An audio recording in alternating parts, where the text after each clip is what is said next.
Shalom semuanya. Shalom everybody. Senang sekali bisa berkumpul bersama beribadah di RGM sekali lagi, baik yang di APL maupun yang di Zoom. It's such a joy to come together to worship RGM, both to those here at APL and those joining us on Zoom. Malam hari ini kita akan lanjut belajar mengenai buku Hagai 2. Tonight we will continue studying Haggai chapter 2. Minggu lalu kita sudah belajar di Hagai 1 bagaimana Tuhan menegur umatnya dan umatnya memilih untuk taat. Last week we looked at chapter 1 where God rebuked his people and they chose to obey him. Hari ini kita akan melihat isi Tuhan, isi hati Tuhan terhadap umatnya lewat Hagai 2. Today we will see God's heartbeat for his people in chapter 2. Ada 6 isi hati Tuhan yang mau disampaikan kepada umatnya dan kepada kita. There are 6 things in God's heartbeat that he wants to convey to his people and to us. Mari kita buka hati kita supaya kita bukan hanya mendengar, tapi kita juga mau taat dan hidup di dalamnya. So let us open our hearts wide, not to just hear God's word, but to obey it, to live it out. Dan mengizinkan firman untuk membentuk kita. And to let his truth shape every part of our lives. Isi hati Tuhan yang pertama, hadirat Tuhan lebih penting daripada rupa luar.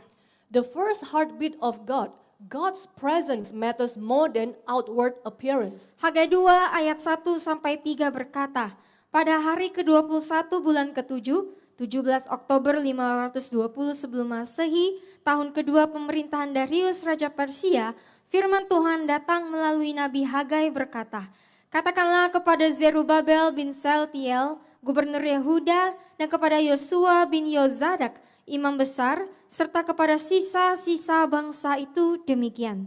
Siapakah di antara kamu yang masih hidup dan pernah melihat rumah bait suci ini dalam kemegahannya yang dahulu? Dan bagaimana kamu melihatnya sekarang? Bukankah bagimu ia tampak seperti tidak ada apa-apanya dibandingkan dengan yang dahulu?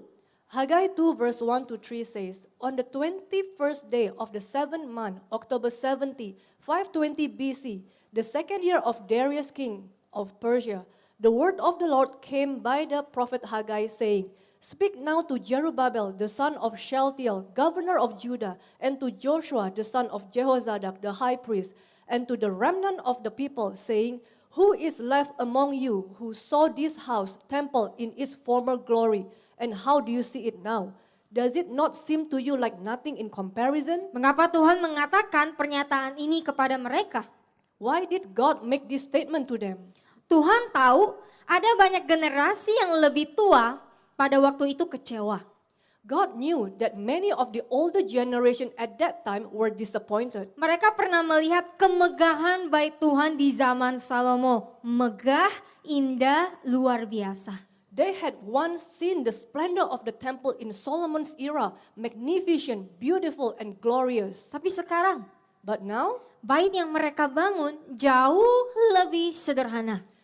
the temple they were rebuilding now was far simpler. Lalu apa yang terjadi? So what happened? Mereka sibuk membandingkan penampilan luar dari bait Tuhan yang akhirnya membuat mereka lupa dengan tujuan pembangunan utama bait Tuhan, yaitu untuk menyembah, untuk melayani, dan untuk memuliakan Tuhan. They became preoccupied with comparing the outward appearance of the temple and forgot the main purpose of rebuilding it is to worship, serve, and glorify God. Pernyataan Tuhan akan, tidakkah menurutmu hal itu tidak ada artinya dibandingkan dengan yang lain, memperlihatkan Tuhan yang sedang mempertanyakan mereka. Apakah hanya karena penampilan luar yang berbeda sehingga bait Tuhan ini sudah tidak ada apa-apanya bagimu? Bukankah hanya harusnya hadirat Tuhan lebih penting daripada penampilan gedungnya? God's statement, does it seem like nothing to you compared to the former one, reveals that he was confronting them. Is it just because the outward appearance looks different that this temple now means nothing to you? Shouldn't God's presence be far more important than the appearance of the building? Apa gunanya bait Tuhan yang megah, tapi jika tidak ada Tuhan di dalamnya? What is the use of having a magnificent temple if God is not in it? Kita telah belajar dari firman Tuhan yang dengan jelas berkata bahwa bait Tuhan tanpa Tuhan di dalamnya akan dihancurkan. We have learned from the word of God that clearly says a temple without God's presence will be destroyed. Pertanyaannya juga bagi kita semua yang ada di sini. And this question also applies to us today. Apa gunanya menjadi orang Kristen yang terlihat kudus dan baik dari luar, tetapi tidak ada Tuhan di dalam hati dan pikiran kita? What is the use of being Christian who look holy and righteous on the outside but have no God in our hearts and minds? Yang masih tidak taat kepada Tuhan lewat pikiran dan hati kita. Who still live in disobedience through our desires in thoughts and hearts. Kita harus mengingat kembali bahwa tujuan Tuhan menciptakan kita dan mati bagi dosa kita adalah agar kita dapat memuliakan Tuhan dengan tubuh kita, dengan seluruh hidup kita. We must remember again that God created us and died for our sins for one purpose, so that we may glorify Him with our bodies and with our whole lives. Kita tidak dipanggil untuk mengesankan orang dengan penampilan. We are not called to impress people with appearances. Kita dipanggil untuk hidup sebagai bait Tuhan yang sejati, di mana kekudusannya dan ketaatannya tampak jelas dalam setiap aspek kehidupan kita. We are called to live as true temples of God's presence, where His holiness and obedience are evident in every part of who we are. Jadi apa yang harus kita lakukan agar Tuhan ada di dalam hidup kita? So what should we do to make sure that God is truly present in our lives? Yohanes 14 ayat 23 sampai 24 berkata, Yesus menjawab, "Jika seseorang benar-benar mengasihi aku, ia akan menuruti firman-Ku, mematuhi ajaranku, dan Bapa-Ku akan mengasihi dia. Dan kami akan datang kepadanya dan tinggal bersama dia, menjadikan tempat tinggal khususku di dalamnya."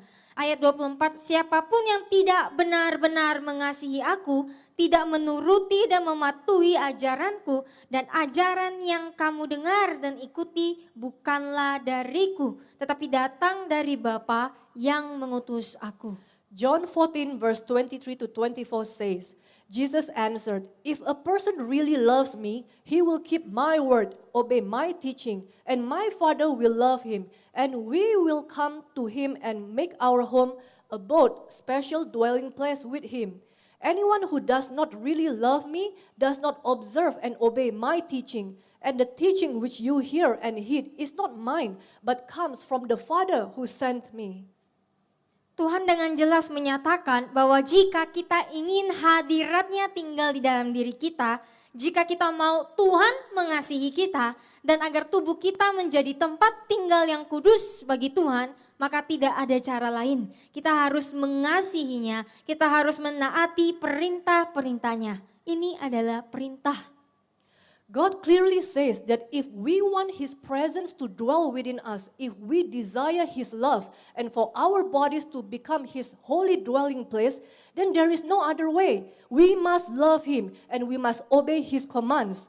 This is not a suggestion, it is a divine requirement. Firman Tuhan dengan jelas menyatakan kasih-Nya itu bersyarat. The word of God makes it clear, His love is conditional. Ini tidak seperti banyak ajaran saat ini yang klaim bahwa kasih Tuhan itu kekal dan tanpa syarat. Tidak.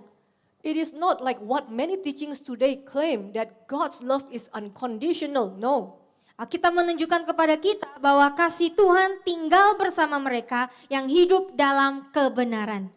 The Bible shows us that God's love abides with those who walk in obedience. Jika kita menolak untuk menaati firman-Nya secara keseluruhan lewat hidup dan tubuh kita, jika kita terus hidup dalam pemberontakan, maka kita tidak dapat mengharapkan Tuhan tetap tinggal di dalam kita. If we refuse to fully obey His word through our lives and our bodies, if we continue to live in rebellion, then we cannot expect God to dwell and remain in us. Tuhan adalah kudus. God is holy. Dan Tuhan tidak akan tinggal di dalam hati yang menolak otoritasnya. And God will not dwell in a heart that reject His authority and command.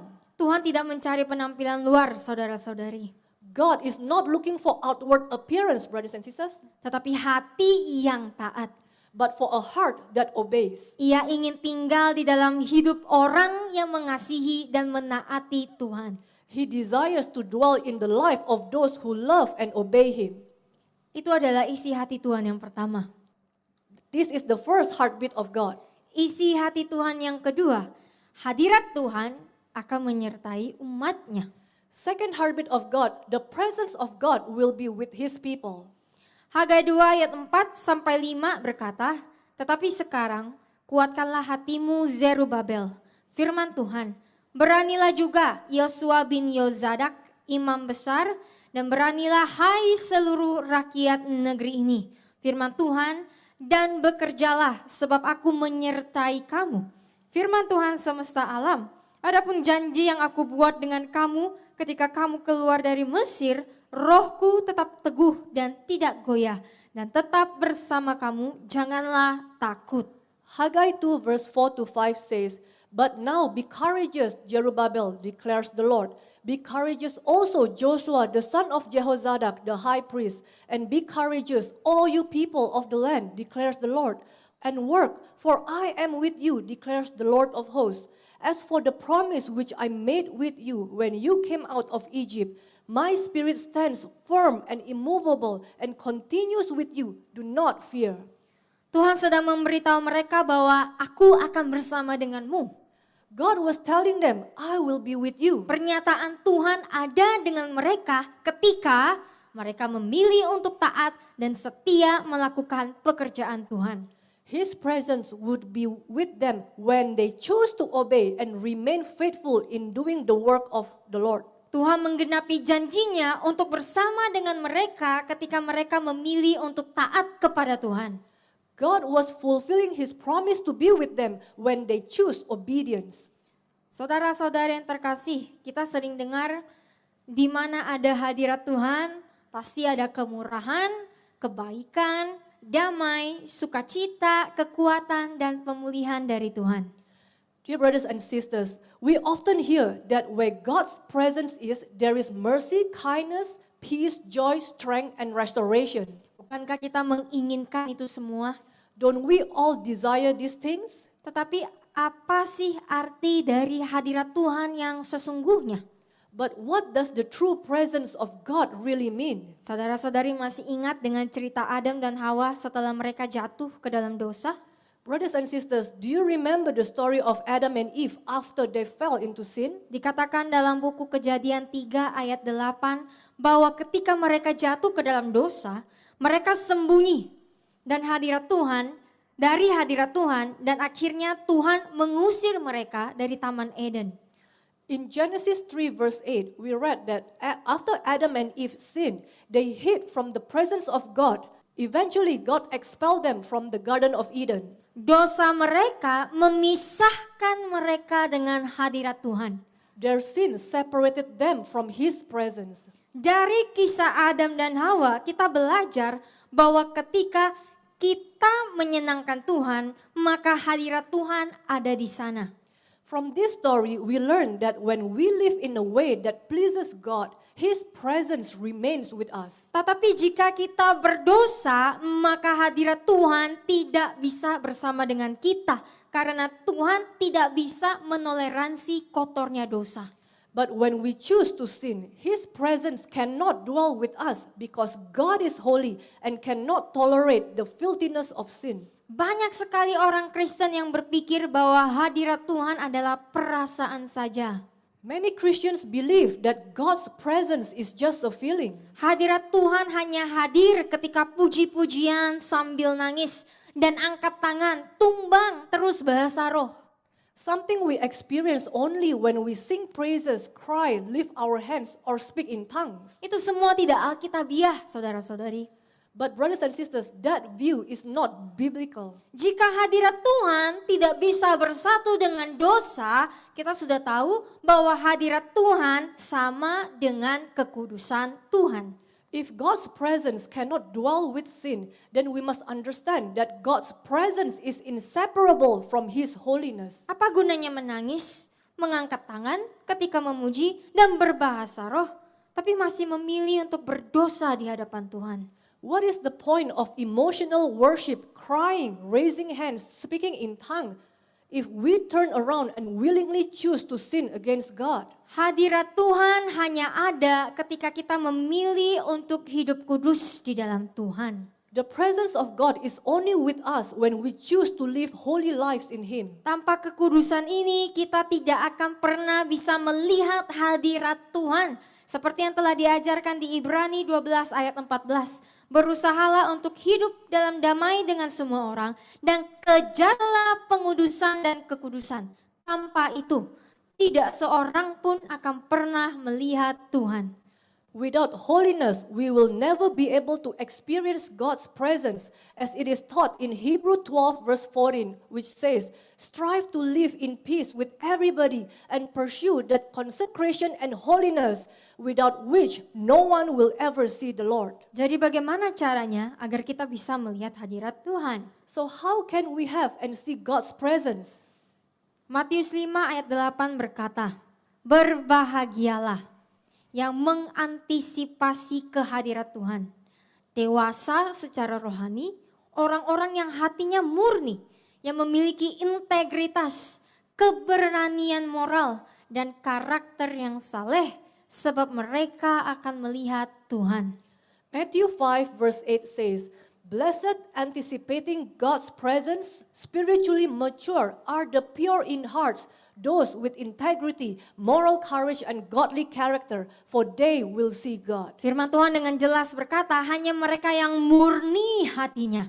Artinya hati yang memiliki integritas, ada keberanian moral, dan memiliki karakter salehlah yang dapat melihat Tuhan. The word of God clearly states that only those who are pure in heart, that is those who have integrity, moral courage, and godly character, can see God. Integritas pribadi menunjukkan bahwa kita melakukan apa yang kita katakan. Personal integrity means doing what we say we will do. Jika kita berkata dengan mulut kita bahwa kita membenci dosa, maka hati dan pikiran kita juga harus membencinya. If we say with our mouth that we hate sin, then our hearts and minds must also hate sins. Contohnya saja, ada yang mungkin mengaku sudah tidak menonton porn, tapi pikirannya tiap hari berfantasi dalam hal seksual. Apakah ini bisa dimaksudkan dengan memiliki integritas? For example, some may claim they no longer watch pornography, yet their minds continually fantasize about sex every day. Can this truly be called integrity? Sedangkan keberanian moral menunjukkan bahwa kita berani dan tegas untuk tidak berkompromi dengan dosa. Meanwhile, moral courage means having the boldness to reject and renounce sinful practices. Contoh, ketika kita melihat teman baik kita ternyata pendukung LGBT. Apakah kita bisa setuju dengan dia atau dengan tegas menolak pandangan itu meskipun harus kehilangan pertemanan? For example, if we discover that a close friend supports belief contrary to our faith, such as supporting LGBT lifestyle, can we simply agree with them, or should we firmly stand against those views, even if it risks our friendship? Jika kita memiliki keberanian moral, maka kita tidak akan berkompromi dengan mereka. Kita akan memilih untuk berpegang teguh pada iman kita di dalam Tuhan. If we truly have moral courage, we will not compromise. Instead, we will hold fast to our faith in God. Bagaimana dengan karakter yang saleh? What about godly characters? Karakter yang saleh adalah karakter yang mencerminkan Tuhan dimanapun kita berada. Mencerminkan buah roh yang telah Tuhan perintahkan di dalam hidup kita terlepas dari semua situasi yang ada. Godly character is the kind of character that reflects God in every situation, demonstrating the fruit of the Spirit that God has commanded us to bear regardless of our circumstances. Saudara-saudara yang terkasih, ingatlah bahwa hadirat Tuhan itu bukanlah sebuah perasaan, melainkan sebuah gaya hidup yang kudus. Dear brothers and sisters, please remember this.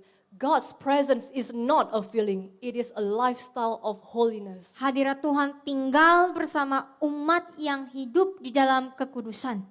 God's presence abides with those who live in holiness. Itu adalah isi hati Tuhan yang kedua. That is the second heartbeat of God. Isi hati Tuhan yang ketiga. Tuhan memberi apa yang dunia tak bisa berikan. The third heartbeat of God, God gives what the world cannot give.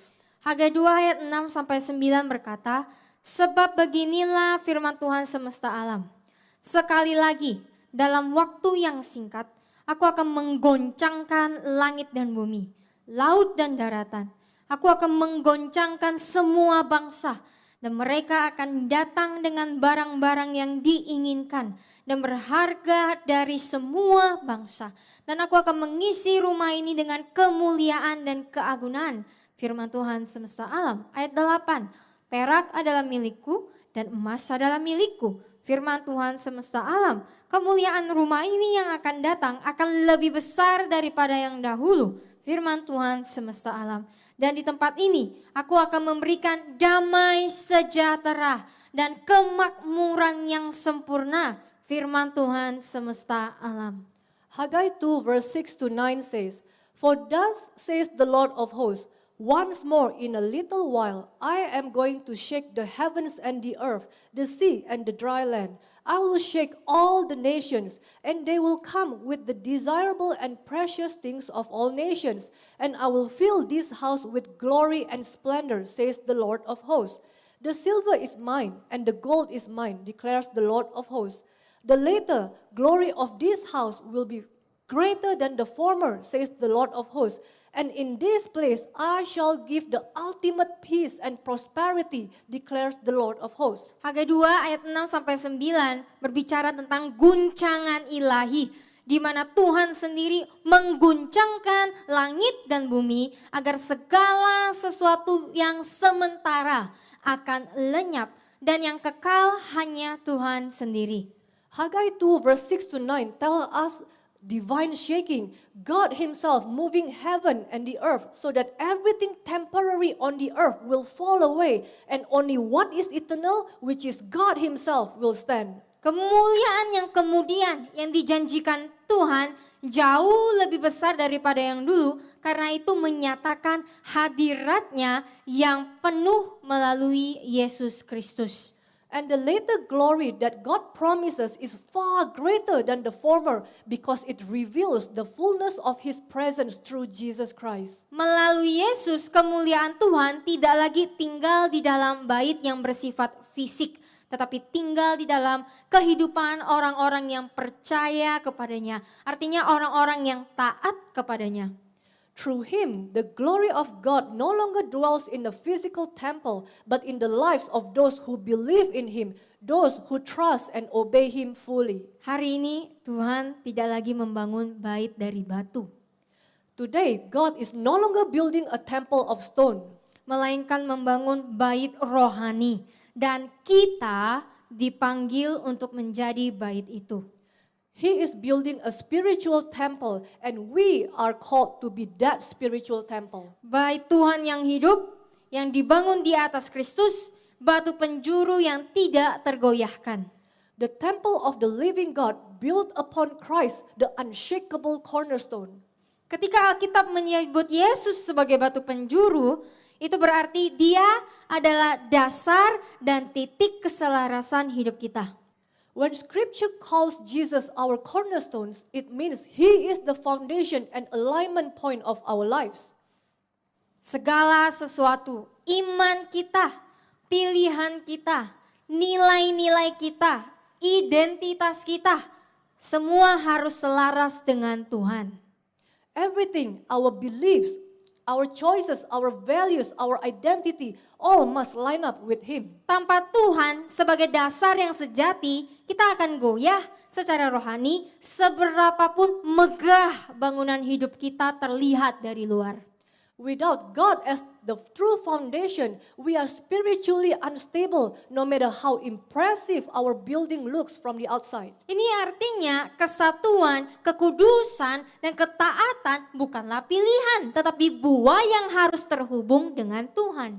This means unity, holiness, and obedience are not optional. They are the fruit of being connected to Him. Ketika orang percaya menjauh dari Kristus sebagai fondasi hidupnya, maka bangunan umat Tuhan menjadi kacau dan akhirnya akan dihancurkan oleh Tuhan. When believers drift away from Christ as the reference point, the building of God becomes disordered and eventually will be destroyed by God. Dialah firman yang hidup dan membangun, yang menyucikan dan menguatkan kita agar kemuliaannya dapat tinggal di antara kita. He is the living word who builds, purifies, and strengthens us so that His glory may dwell among us. Ketika kita berjalan dalam kekudusan dan ketaatan, kita menjadi hamba yang terikat. When we walk in holiness and obedience, we become His bond servant. Bejana yang layak bagi hadiratnya sehingga namanya bisa dipermuliakan. We will become vessels fit for His presence and His name will be glorified. Kemuliaan yang kemudian bersinar dimanapun umat Tuhan berada di dalam ketaatan penuh. Dan ketika kehendaknya menjadi kerinduan kita dan firman-Nya menjadi dasar kehidupan kita. The later glory shines wherever God's people live in full obedience, when His will become our desires and His word becomes our foundation. Dalam pandangan dunia, kemakmuran diukur dari kelimpahan, uang, kenyamanan, kesuksesan, dan pengakuan. In the eyes of the world, prosperity is about abundance, money, comfort, success, and recognition. Namun dalam kerajaan Tuhan, kemakmuran itu adalah hadirat Tuhan. But in God's kingdom, prosperity is all about His presence. Bukan tentang apa yang kita miliki, It is not what we have. tetapi Tuhan yang menyertai kita, yang membuat kita benar-benar makmur secara rohani. But who is with us that makes us prosper spiritually? Damai sejahtera yang dijanjikan Tuhan bukanlah ketiadaan masalah, melainkan kepenuhan hadiratnya yang memenangkan setiap badai di dalam hati kita. The peace God promises is not the absence of trouble, but the fullness of His presence that calms every storm within. Jadi ketika kita berjalan dalam kekudusan dan ketaatan, kita sedang menyediakan ruang bagi hadiratnya untuk berdiam. Therefore, when we live in holiness and obedience, we create space for His presence to dwell. Kekudusan mengundang hadirat Tuhan. Holiness invites His presence. Dan hadiratnya membawa kemakmuran rohani dan damai yang sejati.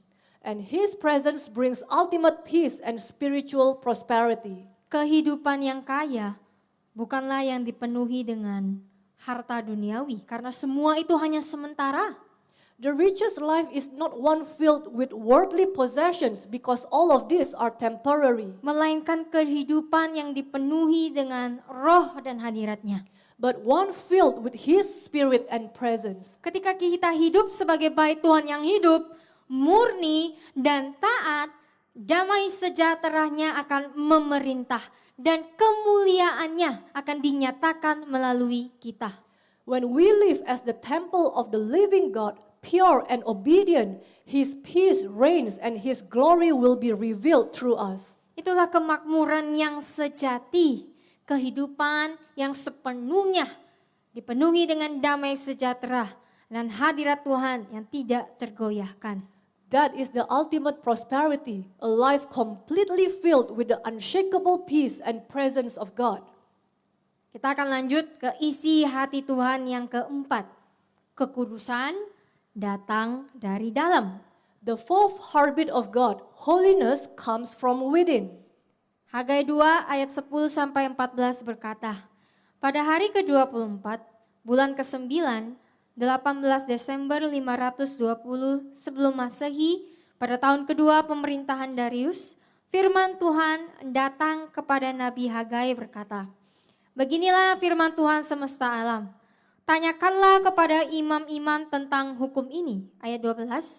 "Jika seorang membawa daging yang kudus karena telah dipersembahkan sebagai korban kepada Tuhan dalam lipatan pakaiannya, dan ia menyentuh roti atau makanan yang dimasak atau anggur atau minyak atau makanan apapun dengan lipatan itu, apakah yang disentuhnya menjadi kudus? Tidak dikasihkan secara eksklusif untuk pelayan Tuhan?" Dan para imam menjawab, "Tidak, kekudusan tidak dapat dipindahkan." Ayat ke-13, lalu Hagai berkata, "Jika seseorang yang secara upacara najis karena kontak dengan mayat menyentuh salah satu dari barang-barang makanan ini, apakah barang itu menjadi najis?" Dan para imam menjawab, "Barang itu menjadi najis. Kekotoran upacara seperti dosa menular." Lalu Hagai menjawab, "Begitulah umat ini dan begitulah bangsa ini di hadapanku, firman Tuhan. Dan begitulah setiap pekerjaan tangan mereka. Dan apa yang mereka persembahkan di sana, di mezbah, adalah najis, karena mereka yang mempersembahkannya najis." Haggai 2 verse 10 to 14 says, "On the 24th day of the 9th month, December 18, 520 BC, in the second year of Darius, the word of the Lord came to Haggai the prophet, saying, Thus says the Lord of hosts, ask the priest for a ruling. If a man carries meat that is holy, because it has been offered in sacrifice to God, in the fold of his garment, and he touches bread or cooked food or wine or oil or any kind of food with this fold, does what he touches become holy, dedicated exclusively to God's service?" And the priest answered, "No, holiness is not transferable." Then Haggai said, "If one who is ceremonially unclean because of contact with a corpse touches any of these articles of food, will it be unclean?" And the priest answered, "It will be unclean. Ceremonial uncleanness like sin is infectious." Then Haggai answered, "So is this people, so is this nation before me, declares the Lord. So is every work of their hands, and what they offer there on the altar is unclean, because they who offer it are unclean." Bukankah firman Tuhan ini sangat jelas? Kekudusan tidak dapat dipindahkan atau tidak dapat ditransfer. Sedangkan persembahan yang bercela itu seperti virus yang menyebar. Isn't God's word very clear? Holiness cannot be transferred, while blemish offering are like a spreading virus. Masalah utamanya adalah bukan tentang apa yang kesentuh dan apa yang tidak tersentuh. The main issue is not about what is touched or untouched. Firman Tuhan dengan jelas memperlihatkan kepada kita masalahnya terletak dengan kekudusan orang tersebut. God's word clearly shows us that the problem lies in the holiness of the person. Tuhan mau mengingatkan umatnya untuk menjaga kekudusan sebelum mereka datang dan mempersembahkan persembahan ke dalam bait-Nya Tuhan. God wants to remind his people to maintain holiness before they come and offer their sacrifice in his temple. Dan Tuhan menuntut hal yang sama kepada setiap kita yang ada di sini. And God requires the same from each of us here today. Tuhan menuntut kekudusan kita setiap hari karena tubuh kita adalah bait-Nya Tuhan. God demands our holiness every day because our body is the temple of God. Dan jika kita mengaku kita ingin memberikan diri kita sebagai persembahan yang hidup kepada Tuhan, maka kita harus menjaga kekudusan di dalam hidup kita. Seperti yang telah diajarkan di Roma 12 ayat 1 sampai 2 bahwa kita harus memperbaharui pikiran kita selalu dan dibentuk oleh firman-Nya.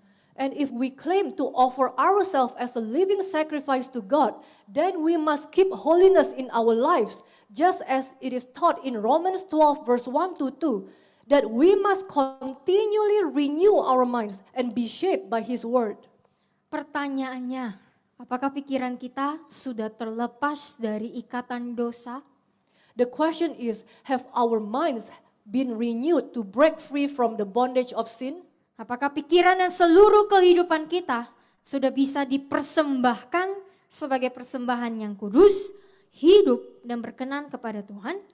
Have our thoughts and our entire lives truly become a holy, living, and pleasing offering before God? Ini artinya kekudusan itu seharusnya menjadi bagian dalam diri kita.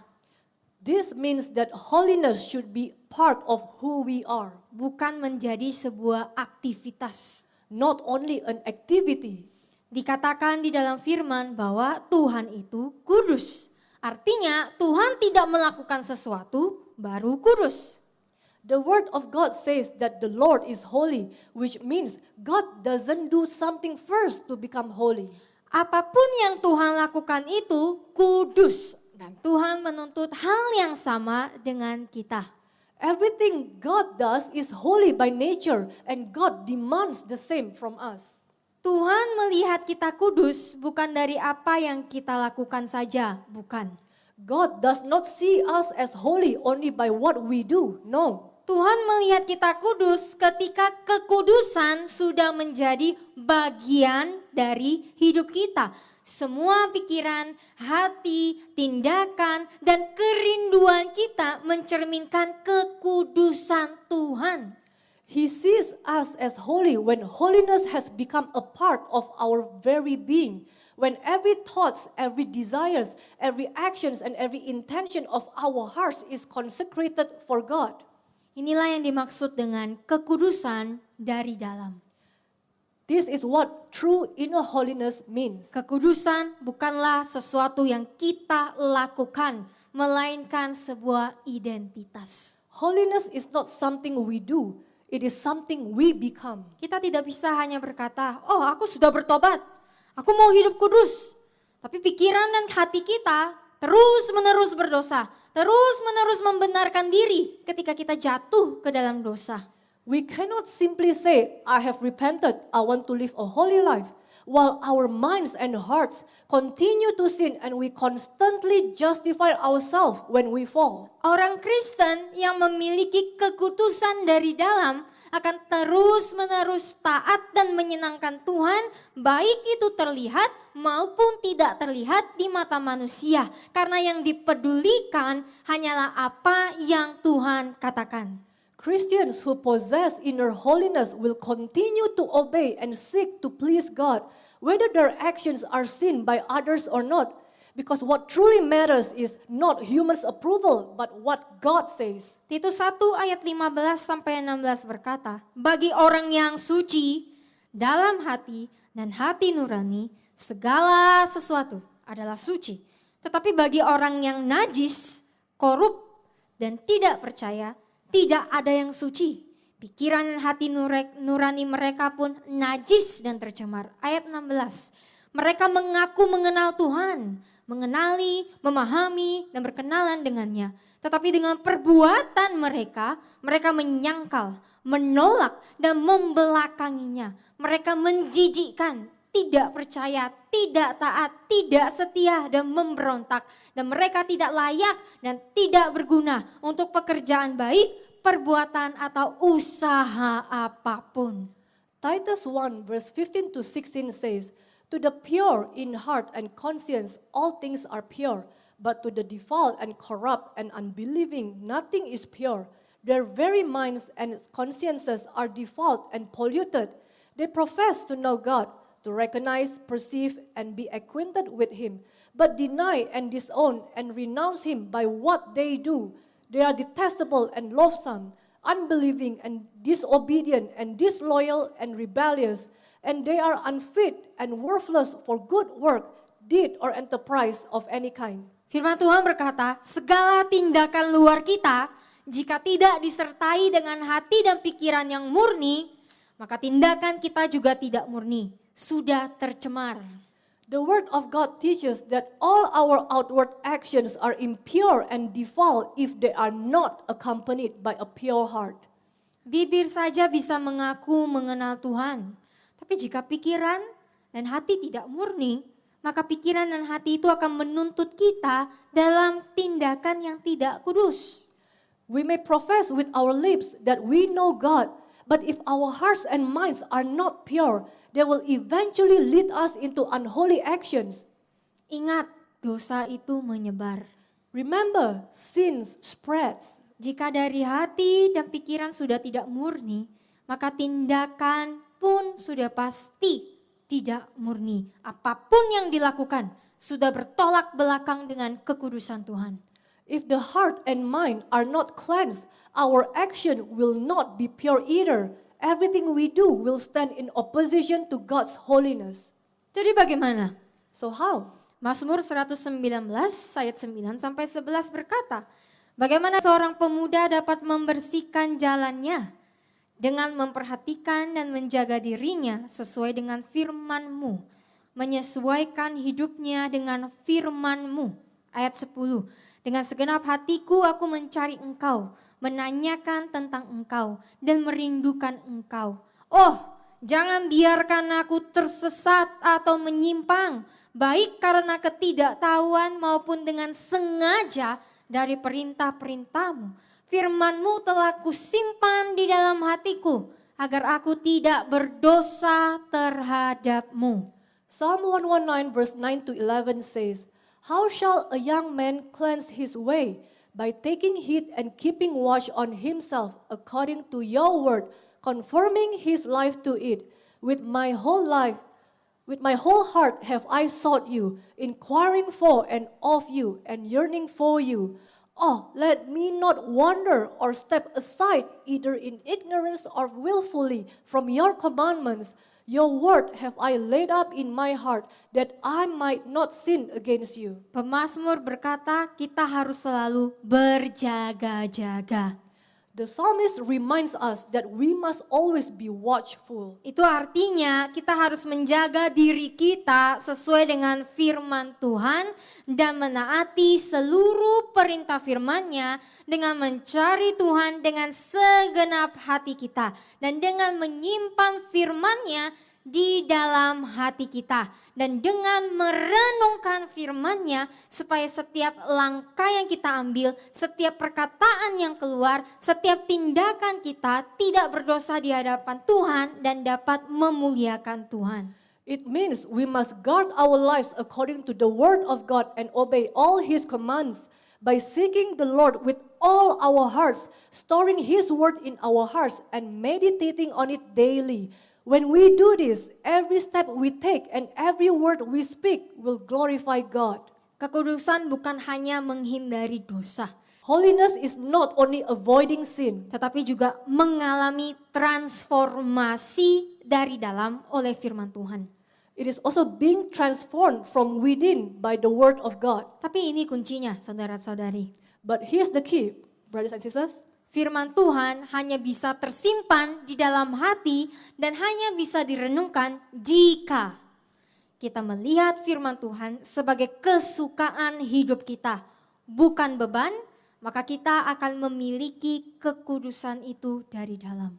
God's word can only take roots in our hearts and be truly meditated upon when we see it as the delight in our lives, not a burden. When the word becomes our joy and our treasure, holiness begins to flow from within us. Isi hati Tuhan yang kelima, setiap tindakan disertai dengan konsekuensi. The fifth heartbeat of God, every action has consequences. Hagai 2 ayat 15 sampai 19 berkata, tetapi sekarang perhatikanlah apa yang akan terjadi mulai hari ini. Sebelum satu batu diletakkan di atas batu lain di bait suci Tuhan, sejak saat itu ketika seseorang datang ke tumpukan gandum mengharapkan 20 takaran, hanya ada 10. Dan ketika seseorang datang ke tangki anggur untuk mengambil 50 takaran, hanya ada 20. Ayat 17, aku telah menghukum kamu dan hasil tanganmu dengan angin panas, jamur dan hujan es. Namun kamu tidak kembali kepadaku, firman Tuhan. Perhatikanlah mulai hari ini, mulai hari ke-24 bulan ke-9, mulai hari ketika bait suci Tuhan didirikan. Perhatikanlah. Apakah benih masih ada di lumbung? Adapun anggur, pohon ara, pohon delima, dan pohon zaitun mereka tidak berbuah. Namun mulai hari ini, aku akan memberkati kamu dalam panen hasil tanammu. Haggai 2 verse 15 to 19 says, "But now do consider what will happen from this day forward. Before one stone was placed on another in the temple of the Lord. From that time when one came to a grain heap expecting 20 measures, that would be only 10. And when one came to the wine vat to draw out 50 measures, that would be only 20. I struck you and the work of your hands with scorching wind, mildew, and hail. Yet you did not come back to me, declares the Lord. Do consider from this day forward, from the 24th day of the 9th month, from the day when the temple of the Lord was founded, consider, is the seed still in the barn? As to the vine, the fig tree, and the pomegranate, and the olive tree, they have not produced. Yet from this day on, I will bless you in the harvest of your crops." Setelah Tuhan menjelaskan kepada mereka pentingnya akan kekudusan sebelum mereka melanjutkan pembangunan bait Tuhan, Tuhan melanjutkan dengan mengingatkan mereka kembali atas konsekuensi yang harus mereka terima ketika mereka memilih untuk tidak taat, ketika mereka memilih untuk tidak menjaga kekudusan mereka. After God explained the importance of holiness before continuing the constructions of the temple, He reminded them once again of the consequences they would face if they choose to disobey and fail to maintain their holiness. Tuhan juga mengingatkan kita saat ini, seperti yang tertulis di Roma 2 ayat 6 sampai 8.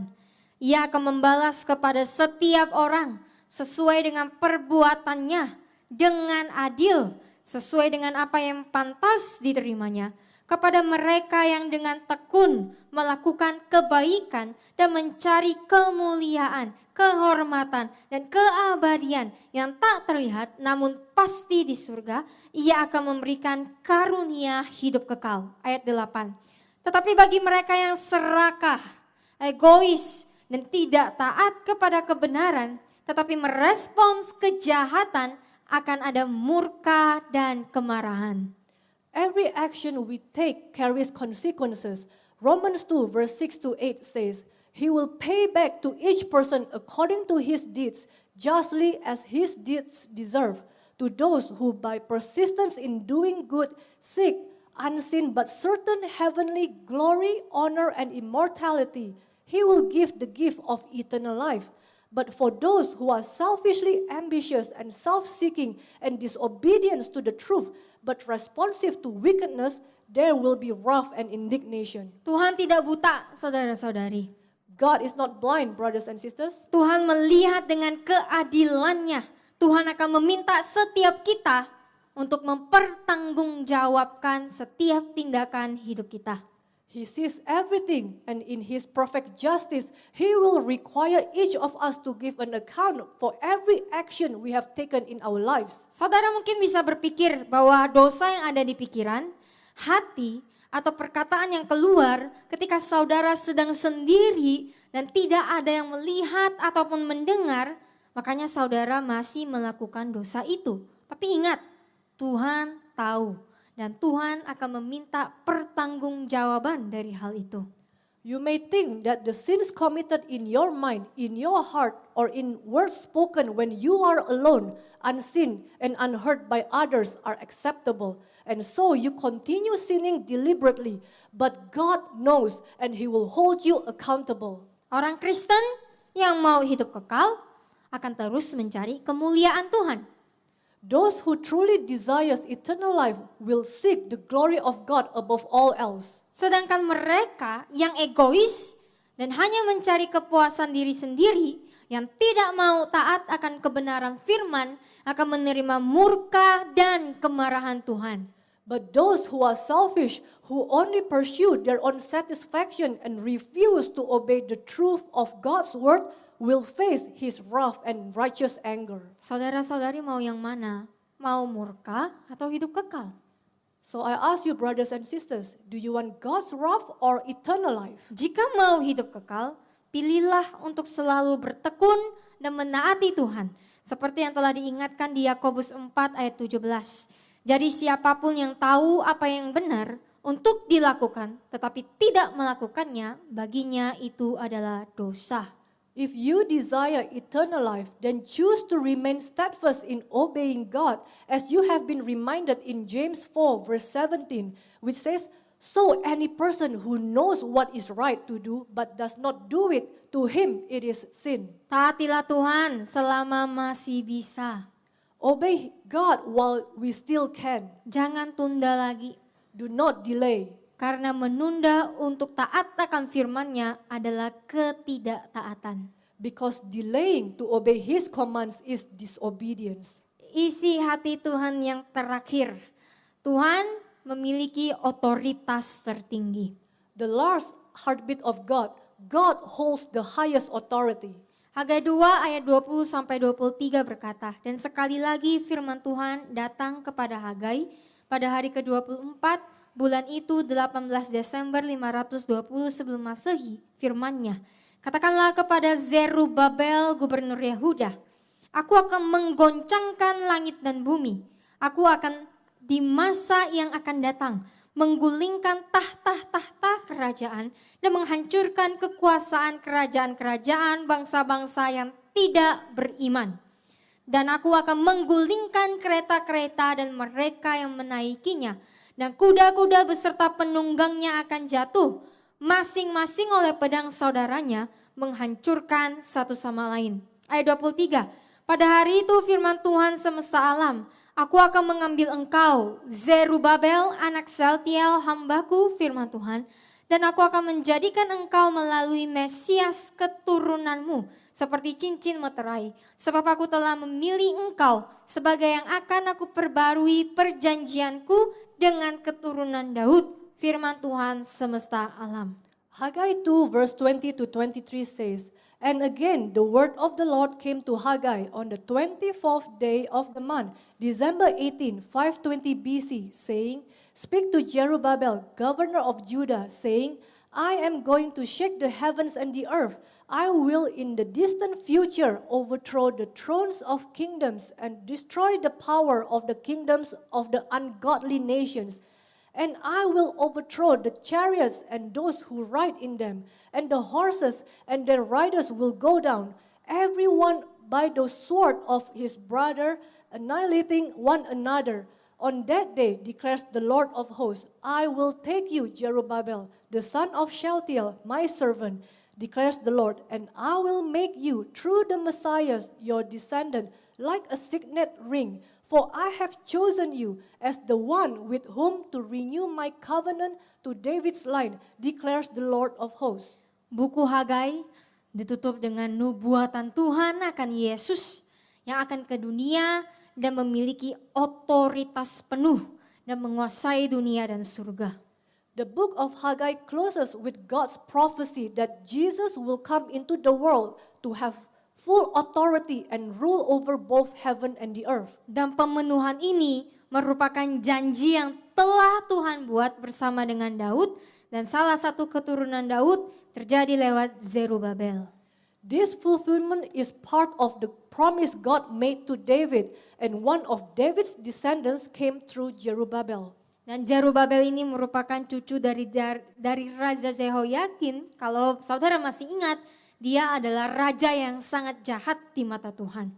Zerubbabel was the grandson of King Jehoiakim, who, if you recall, was a king considered very evil in the eyes of God. Tapi mengapa kok di antara semuanya Tuhan memilih Zerubabel? But why did God choose Zerubbabel among them all? Zerubabel tercatat sebagai gubernur yang taat akan Tuhan. Zerubbabel was known as a governor who was obedient to God. Walaupun kakeknya adalah orang yang sangat jahat di mata Tuhan, Zerubabel tetap memilih untuk taat dan takut kepada Tuhan.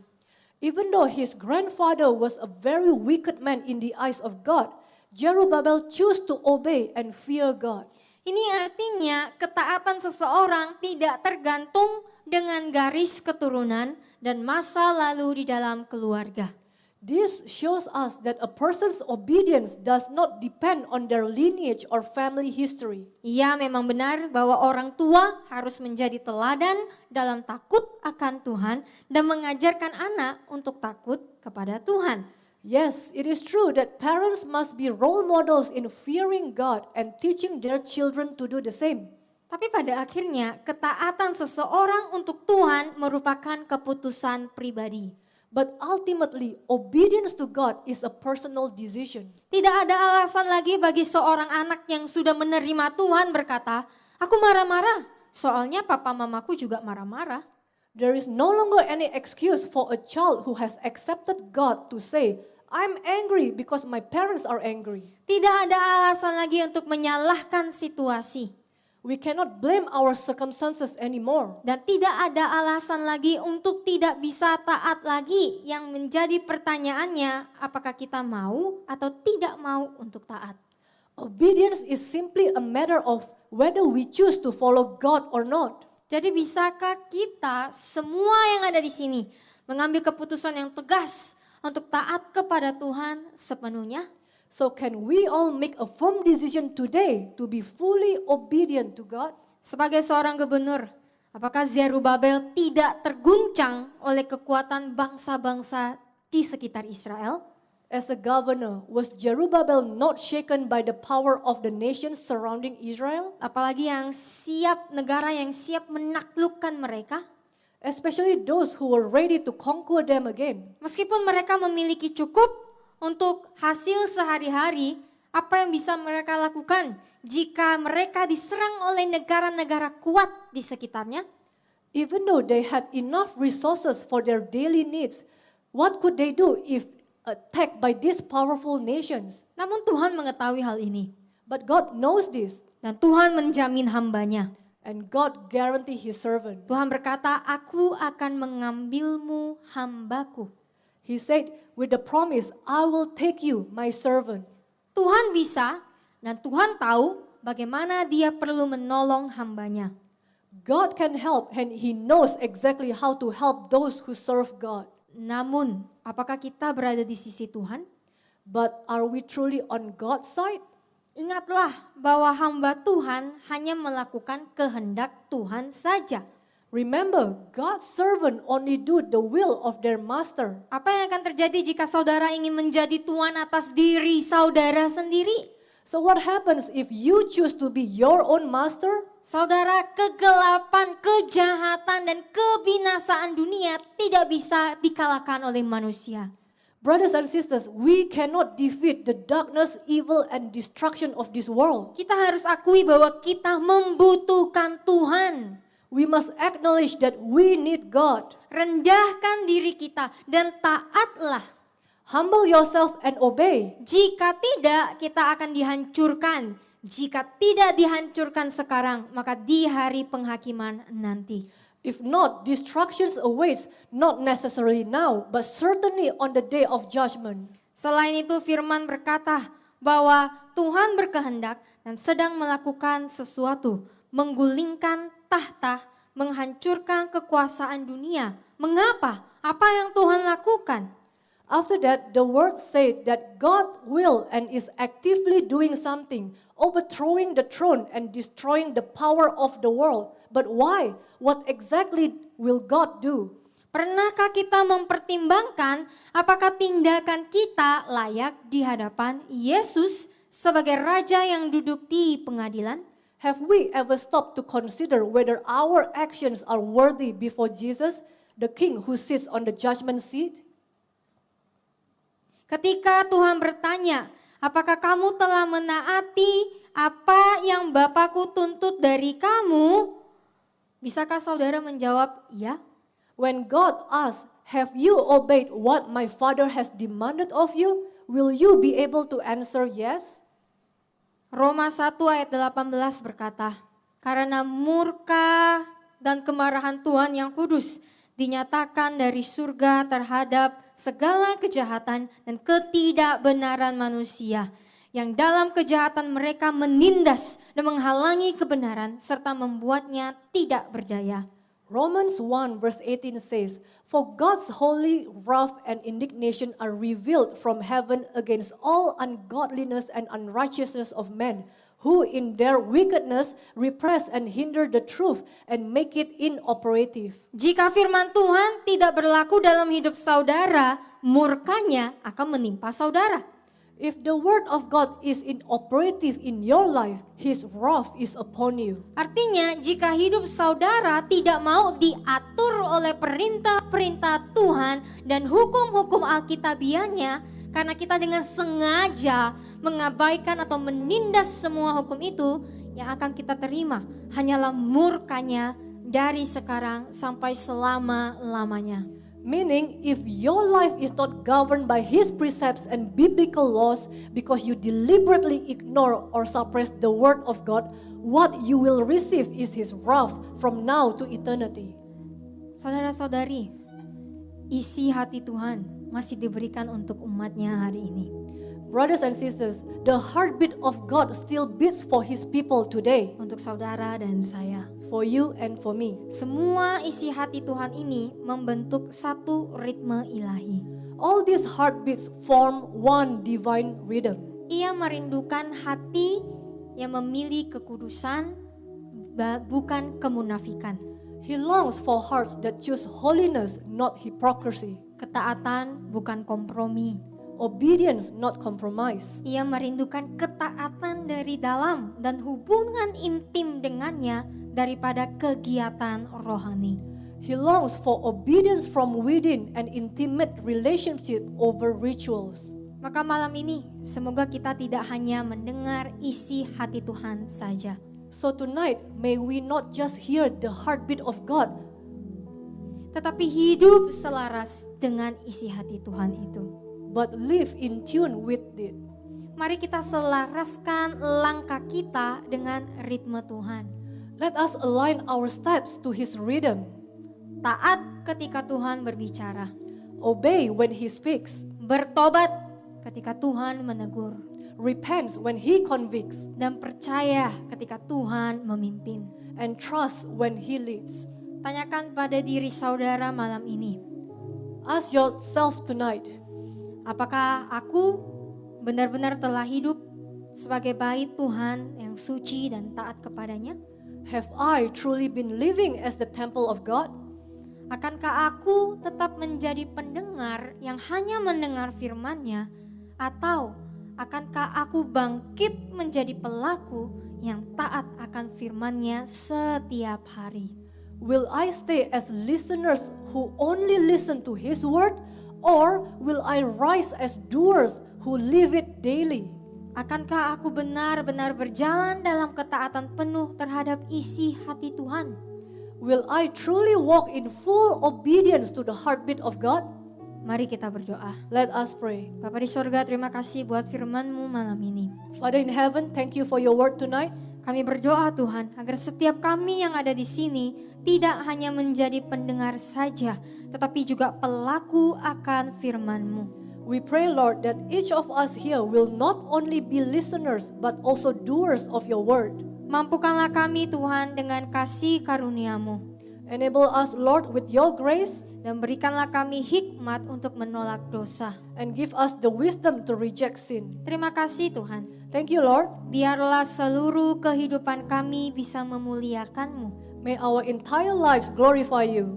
Di dalam nama-Mu kami berdoa dan bersyukur. In your name we pray and give thanks.